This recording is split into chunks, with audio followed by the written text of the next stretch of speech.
Yeah. I'm not gonna lie, rather had fun. MLP, I mean, wrap up, you liked it. It was, I mean, thoughts on what are we doing next year with all this stuff?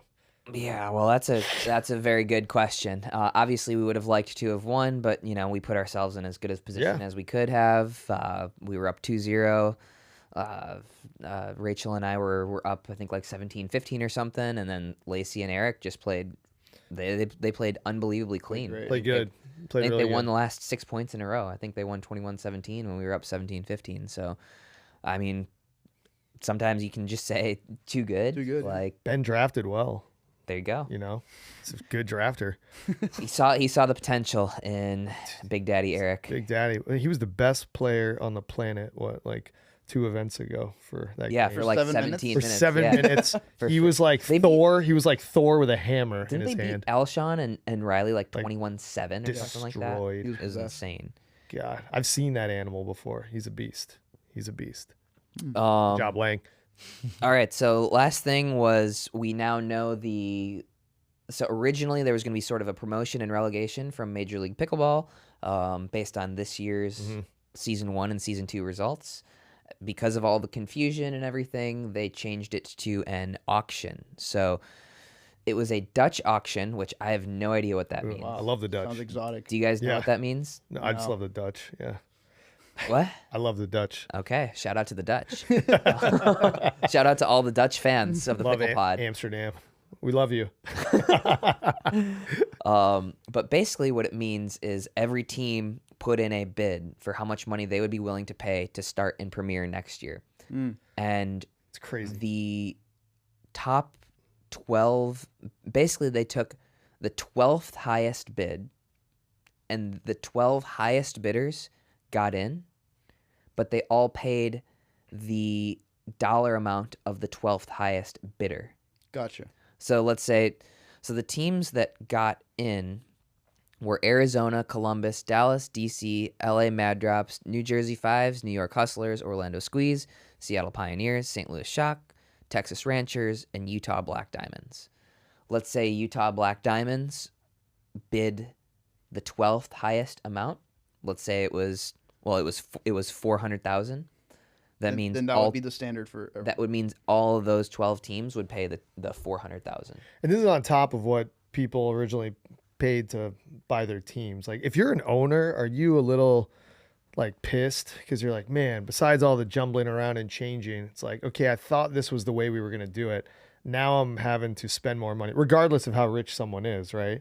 Like, I mean, was there a clause in there that said, hey, we're going the Dutch route, maybe, potentially. It's down at the bottom here. But I mean, wouldn't you be pissed if you're an owner? You're like, Jesus, really? Now I got to spend hundreds of thousands more because you're changing it during the middle of the season? I don't know. I mean, possibly. I think it just looks, maybe there's different types of owners. Meaning so let's think about the Squeeze, right? The Squeeze are investing probably more money into their team than any other ownership group. They have 4 full-time employees that are traveling to all these events and stuff.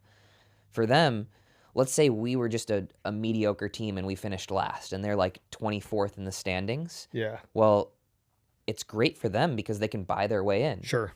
Other teams who maybe came in with the very first round of Major League Pickleball funding, who bought their team for $100,000, they're probably like, yeah, this is garbage. Like, we don't want anything to do with this. Yeah. So it probably depends on the team. Some of them are probably excited to be able to buy their way into Premier. Like, you got big purse. You're like, that's fine. I can do this. But it's just, it's like, it's pickleball in a nutshell, right? Like 3 years of 2 tours, things changing like crazy, team events added. And then, oh, by the way, now we're going to switch it up again on you. When it looked like it was going to go away, it was going to be 24 teams in Premier. Now it's going to be Premier and Challenger. It's a wild ride. Yeah, but I think the idea and the hope is that, if you're a good enough Challenger level team, you can be promoted. I like that. I honestly like that idea. I like it too, because it gives you something to fight for. I wish they would have kept it like that, because then some of these teams, you could tell they're out there playing, they're getting their money, and then it's like, well, they're changing it up. Who cares, right? So, do you like the Premier Challenger, or would you want it to all just be one? I like Premier Challenger. Yeah, I think it makes it interesting for the bottom teams. I mean, like American sports have an enormous tanking problem because all the Yeah. incentives are Yeah. to if you're not If going you're to the make the worst, you get the best playoffs, pick. if you're not going to make the playoffs, you might as well tank Yeah. or rebuild or whatever. And English Premier League doesn't have that issue Yeah. because if you tank, You're in the bottom. You go to the second division for Yeah. sure. Yeah. So it makes them need to play. Yeah. So I like it. And you like the team format, obviously, the MLP format. I mean, you like tournament play too. It's just there could be a good balance of both. Yeah, I think that the vast majority of players likely want to play some of both. Meaning, like, I have so much more fun playing the team stuff. Oh yeah. I would like to play the majority of my schedule as team stuff, but it's also important to have those individual tournaments to basically just stay sort of sharp, play more. Yeah. Right. I think it was Tim Parks. I liked a point he made before, and it's the formats that were changing about some of those top players when they got rid of the double elimination, how they were able to keep playing and practicing more high level.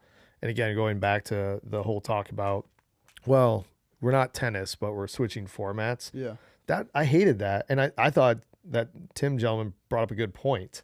Like Ben and all them are getting so many, they're already really great, but they're getting so many more reps. They changed the format. Now newcomers coming in are like, well, geez, I don't have a chance to play against top people, because I'm going to get knocked out early. There's no come around.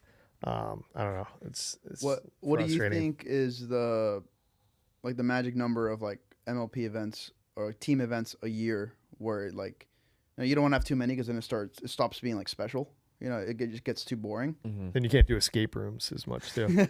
By the way, we did an escape room and crushed it. We had we had many hints. from this guy who was He gave. We didn't ask. We didn't Doc ask. from the escape game in Austin. Shout out. We didn't ask for him though. But we needed them. We He did. knew. Yeah, we He did. could Yeah. tell. It was rated hard. Yeah. You can probably see I'm wearing my maybe not, my Viore pants, as I always am. I wear them everywhere. Zane is wearing his Viore shirt. So you can go to viore.com/thedink, and you will get, I think it's 20% off purchases over $75. And Viore is like the best brand for on-court, off-court, lounging, showing up to a party, you name it. And we wear it constantly. And we'd wear it even if they weren't a partner of ours. Viore.com/thedink. Yeah. I'm not gonna lie, daughter had fun, yeah.